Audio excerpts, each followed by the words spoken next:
ایک یہودی نے آقا کو دیکھ لیا تھا، ایک یہودی بچے نے آقا کو دیکھ لیا تھا. اسے کیا ملا؟ ایک یہودی غیر مسلم بچہ ایک مرتبہ اس نے مدینۃ المنورہ میں کونین کے والی صلی اللہ علیہ وسلم کے حسین چہرے کو دیکھ لیا، آقا کے حسن کو دیکھ لیا، چہرہ والضحیٰ کو دیکھ لیا، آقا کی زلفوں کا اسیر ہو گیا، آقا کے پیار کو، آقا کے عشق کو، چہرہ والضحیٰ کو، چہرہ یار کو آئینے دل میں یوں اتار لیا، دل کے آئینے میں یوں اتار لیا کہ آقا کے عشق میں، آقا کی محبت میں ہر وقت روتا رہتا، گریہ زاری کرتا، آقا کو یاد کرتا. ماں باپ کا اکلوتا بیٹا تھا، ایک ہی بیٹا تھا، یہودی تھے ماں باپ اس کے، خود بھی یہودی تھا. ایک مرتبہ آقا کے حسن کو دیکھ لیا، اس کا سودا ہو گیا، بازار مصطفیٰ میں آقا کا دیوانہ ہو گیا، آقا کا عاشق ہو گیا. ماں باپ کو بتایا نہیں، ماں باپ کو اطلاع نہیں دی کہ میں حضور کا عاشق ہو گیا ہوں، حضور سے محبت کرتا ہوں. چپ کے گھر سے چھپ کر کسی بہانے، کبھی بکریاں چرانے کے بہانے مدینۃ المنورہ میں آقا کے حسن کو تلاش کیا کرتا، کبھی مسجد نبوی شریف کے دروازے سے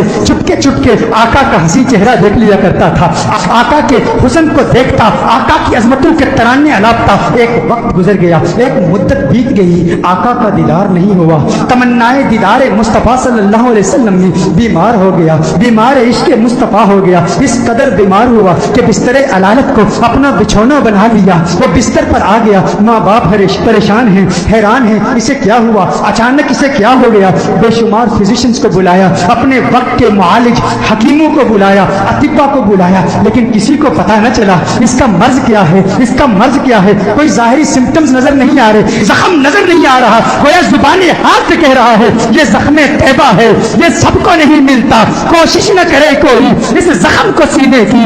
ماں باپ پریشان، رشتہ دار پریشان، عزیز و اقارب پریشان. اسے کیا ہو گیا، اچانک کیسے بیمار ہو گیا. بیماری شدت پکڑ گئی، اس قدر بیمار ہوا، ایسا بیمار ہوا کہ وہ شام بھی آ گئی جو اس کی زندگی کی آخری شام تھی. اب آواز اس کی بہت کمزور ہو چکی تھی، بہت پست ہو چکی تھی. چاہتا تھا کسی طرح مدینے والے کا دیدار کر لوں. یہودی ہے، ابھی تک ایمان نہیں لایا، آقا کا دیدار کرنا چاہتا ہے. بڑی مشکل سے آواز بلند کرتا ہے میرے والد محترم، میری ایک تمنا ہے، میری ایک آرزو ہے، میری ایک خواہش ہے، آپ پوری کر دیں گے نا؟ والد نے کہا ہے میرے لختے جگر، ہے میری آنکھوں کے تارے، تو میرے دل کا سہارا ہے، تو اس دنیا سے آج جا رہا ہے. معالج اطباء ڈاکٹرز نے جواب دے دیا ہے تیرے بچنے کا کوئی امکان نہیں ہے، تیری خواہش کیسے پوری نہیں کروں گا. کہا میرے والد محترم، مرنے والے کی خواہش تو دشمن بھی پوری کرتے ہیں، آپ ناراض تو نہیں ہوں گے نا؟ کہا ناراض نہیں ہوتا، تم بتا کیا چاہتا ہے. کہا اپنا دل آمنہ کے لال کو دے چکا ہوں، میں محمد عربی کا عاشق ہو چکا ہوں، ان کے عشق میں غائب ہو چکا ہوں. میری ایک خواہش، میری ایک تمنا، میری ایک آرزو، ایک مرتبہ چہرہ والضحیٰ کو دیکھنا چاہتا ہوں، ایک مرتبہ آقا کی حسین زلفوں کو دیکھنا چاہتا ہوں. والد ناراض ہو گیا، والد نے غصہ کیا، ارے ظالم تو کیا کہہ رہا ہے، دنیا سے جا رہا ہے، اپنا دین بھول چکا ہے، کیا کہہ رہا ہے. کہا ہے والد محترم، آپ نے وعدہ کیا تھا نا، آپ نے کہا تھا میری آخری خواہش پوری کریں گے. والد نے کہا میں نے وعدہ کیا تھا، تو میرا اکلوتا بیٹا ہے، تیری خواہش پوری کروں گا.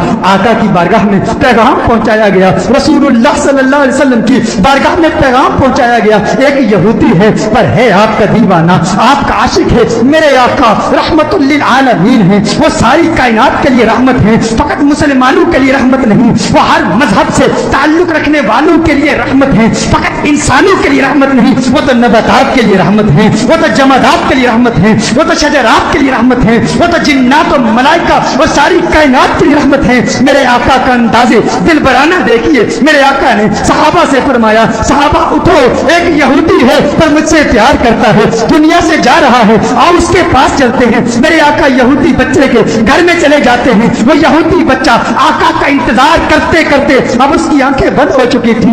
والد اس کے قریب کھڑا تھا. والد نے کہا ہے میرے لختے جگر، ہے میرے بیٹے، آنکھیں کھول، آنکھیں کھول، آنکھیں کھول، دیکھ تیرا پیار آ گیا ہے، دیکھ تیرا محبوب آ گیا ہے. ارے جس کے دیدار میں تو راتوں کو روتا رہتا تھا، آج دیکھ تیرا محبوب آ گیا ہے۔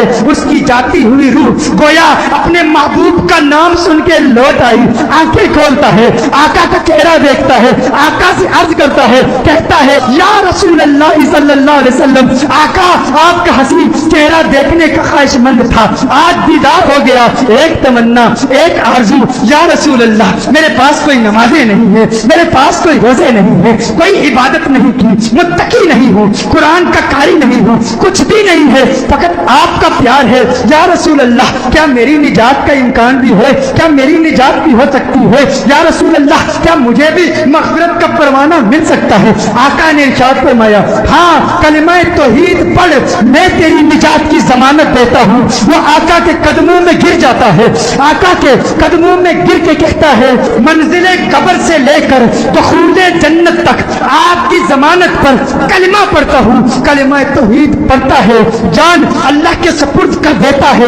والد نے کہا اب اس کی میت مسلمانوں کی امانت ہے، اہل اسلام کی امانت ہے، اب اس کی تجہیز و تکفین کی ذمہ داری آپ کی ہے۔ جب جنازہ تیار کیا جاتا ہے اس عاشق کا، جب جنازہ تیار کیا جاتا ہے اس دیوانے کا، اس عاشق کا جنازہ مدینہ المنورہ کی گلیوں میں گھمایا جاتا ہے، ہر طرف اسی عاشق کا چرچا ہے، ہر طرف اسی عاشق کے تذکرے ہیں۔ مدینہ المنورہ کے مضافات سے لوگ جمع ہوتے ہیں اس عاشق کا دیدار کرنے کے لیے۔ ارے سنا ہے کوئی یہودی تھا، کوئی یہودی تھا، حسن مصطفیٰ نے اسے صحابی بنا دیا ہے، اس نے آقا کا دیدار کیا۔ غور کیجئے گا، نماز نہیں پڑھی، عبادت نہیں کی، روزہ نہیں رکھا، جہاد نہیں کیا، میرے غوث کے مجاہدات کو یاد کر لیجئے، میرے بابا کی محنتوں کو یاد کر لیجئے، خواجہ غریب نواز کی جہد کو یاد کر لیجئے، خواجہ باقی باللہ کی محنتوں کو یاد کر لیجئے، امام اعظم ابو حنیفہ کی فقاہت کو یاد کیجئے،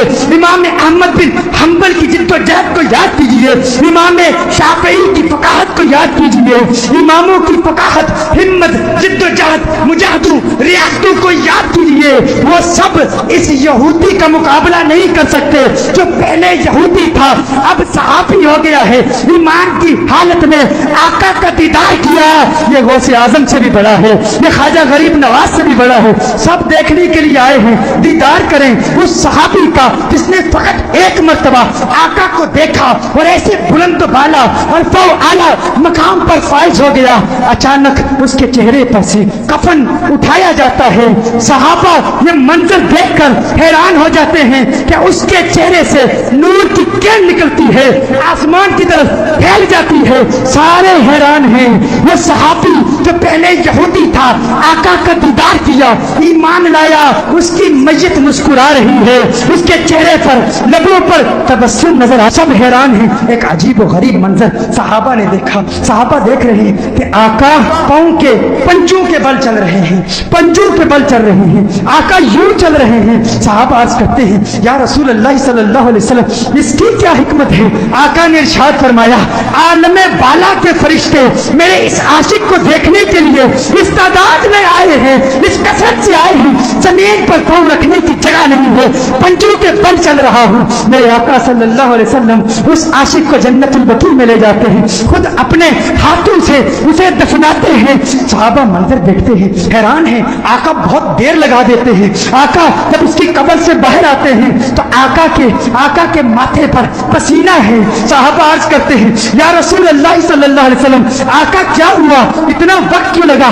آقا نے فرمایا جب یہ اس دنیا سے گیا تھا مجھ سے وعدہ لیا تھا، میں نے وعدہ کیا تھا، میں نے کہا تھا قبر کی منزل سے لے کر دخول جنت تک میں تیری مغفرت کی ضمانت دیتا ہوں۔ کہا یہ بات سن کر جنت کی حوریں اتنی خوش ہوئی ہے، اتنی تعداد سے آئی ہے، جب اسے قبر میں رکھا گیا تو بے تحاشا اس کی طرف بھاگی ہوئی گئی ہے اور اس کے چہرے کی بلائیں لے رہی ہیں۔ آقا نے ارشاد فرمایا اس لیے دیر ہو گئی اور میرا پسینہ اس کے چہرے پر گرا ہے، میرا پسینہ اس کے چہرے پر گرا ہے، اب قیامت تک اس کا چہرہ مہکتا رہے گا۔